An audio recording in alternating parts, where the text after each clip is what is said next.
আল্লাহ তাআলা বলেছেন আনাকিমুদ্দিন ওয়ালা তাতাফাররাকু, আমার দ্বীনকে প্রতিষ্ঠা করো আর এই ব্যাপারে কোনো মত পার্থক্য করো না।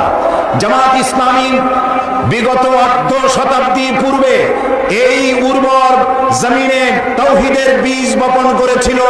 সেই বীজ থেকে চারা উদ্গত হয়ে সেই চারাটি আজ শাখায় প্রশাখায় পত্র পল্লবে ফলে ফুলে পরিশোভিত হয়ে বিশাল মহিরুহে পরিণত হয়েছে। এই জামাত ইসলামের একজন নগণ্য কর্মী হিসেবে আমি নিজেকে ধন্য মনে করি, আল্লাহর শুকরিয়া আদায় করি।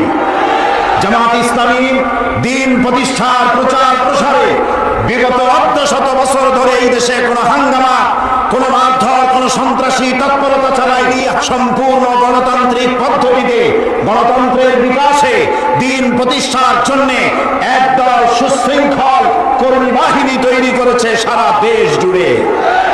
এই সুশৃঙ্খল কর্মী বাহিনী এবং জামাতের মজবুত সংগঠন বাম এবং রামপন্থীদের ভিতকে কলিজাকে প্রকম্পিত করে দিয়েছে।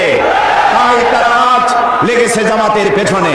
জামাত ইসলামী বিগত 4 বছর 3 মাস সরকারের অংশীদার থেকে অংশীদারিত্ব গ্রহণ করে এই সরকারের সাথে থেকে রাজনীতির চর্চা, গণতন্ত্রের বিকাশের জন্য বিশ্বস্ততার সাথে কাজ করে যাচ্ছে। জামাত ইসলামী মাওলানা মওদুদীর সাথে মতবিরোধ থাকতে পারে, কিন্তু জামাত ইসলামী কোন ইসলামী দল নয়, এমন কথা পৃথিবীতে কোন বেয়াদব আজ পর্যন্ত বলতে পারে না। আমরা ইসলামী আন্দোলন করি জাহান্নামে যাওয়ার জন্য নয়, কারো কাছ থেকে সার্টিফিকেট গ্রহণ করে জামাত ইসলামী আন্দোলন করতে হবে এমন কাঙ্গালি বনা জামাতের হয় না।